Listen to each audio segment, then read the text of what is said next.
दोस्तों, कभी आपने सोचा है जो लोग कभी पर्दे पर बिहार की शान गाते थे, आज वही लोग बिहार की राजनीति के मंच पर अपनी नई स्क्रिप्ट लिख रहे हैं। लेकिन अफसोस ये है कि जिन्होंने भोजपुरी इंडस्ट्री को उठाया नहीं बल्कि विवादों और गंदी राजनीति से गिरा दिया, आज वही लोग जनता से ईमानदारी का सर्टिफिकेट मांग रहे हैं।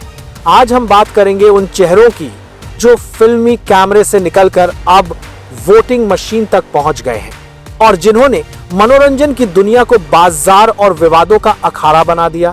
भोजपुरी सिनेमा कभी बिहार और पूर्वांचल की शान हुआ करता था। मनोज तिवारी जैसे स्टार्स ने 2000 के दशक में इसे राष्ट्रीय पहचान दिलाई थी, लेकिन वक्त के साथ सिनेमा से ज्यादा ईगो, कैंप्स और वल्गैरिटी ने इंडस्ट्री को निगल लिया।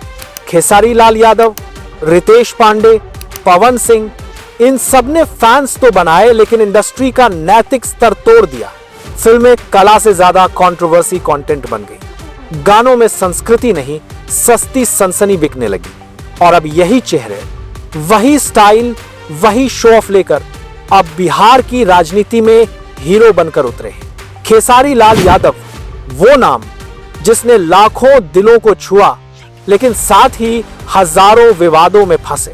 चाहे पवन सिंह से लड़ाई या फिर सोशल मीडिया पर भड़काऊ बयान, हर बार खबरें उनकी फिल्मों से नहीं विवादों से बनी। अब खेसारी दावा कर रहे हैं कि वो जनता के लिए राजनीति में आना चाहते हैं। पर सवाल यह है, क्या जिसने इंडस्ट्री में बंटवारा किया वो राजनीति में एकजुटता लाएगा? क्योंकि बिहार को डायलॉग नहीं, डिलीवरी चाहिए। और अभी तक खेसारी ने सिर्फ डायलॉग्स ही दिए हैं। उनकी रैलीज में भी वही शो, वही गाने, वही हीरो एंट्री स्टाइल। राजनीति नहीं, फिल्म प्रमोशन ज्यादा लगती है। अब बात करते हैं रितेश पांडे की, जिन्हें लोग सादगी का प्रतीक मानते थे, लेकिन धीरे धीरे वो भी राजनीति की स्क्रिप्ट में घुस गए। लेकिन जनता पूछ रही है, आपने इंडस्ट्री को क्या दिया? क्योंकि सिनेमा में उन्होंने शोहरत तो कमाई, पर नई कहानियां, नई सोच कुछ भी नहीं दिया। आज भोजपुरी फिल्में एक ही डर्रे पर हैं, जो सस्ती पटकथाएं, दोहराए गए चेहरे और गाने जो बच्चों के सामने चलाए भी नहीं जा सकते। और ये हाल किसी बाहरी ताकत ने नहीं, इन्हीं लोकप्रिय चेहरों ने बनाया है। एक वक्त था जब रवि किशन और मनोज तिवारी ने मिलकर इंडस्ट्री को एक दिशा देने की कोशिश की, लेकिन अंदर की गुटबाजी, स्टार वॉर और फेक प्रियर स्टंट्स ने सब कुछ तोड़ दिया।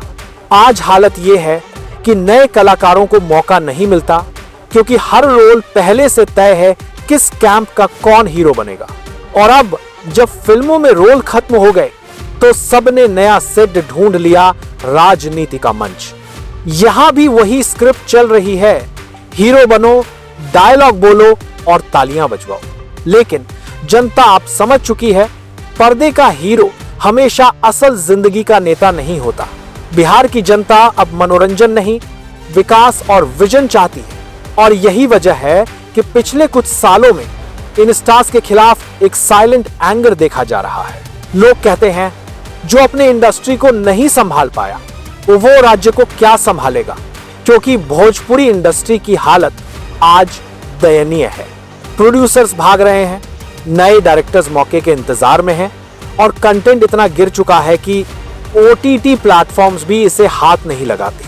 और ये सब हुआ क्योंकि कुछ स्टार्स ने सिनेमा को लोकल नहीं, लोभी बना दिया।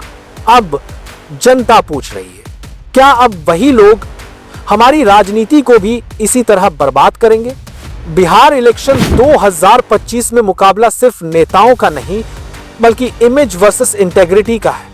एक भोजपुरी स्टार्स की एंट्री ने शोर तो मचा दिया, लेकिन ये शोर वोट में बदलेगा या नहीं, ये जनता ही तय करेगी। क्योंकि आखिर में सिनेमा की रील खत्म होती है, लेकिन राजनीति की रील जनता के फैसले से लिखी जाती है।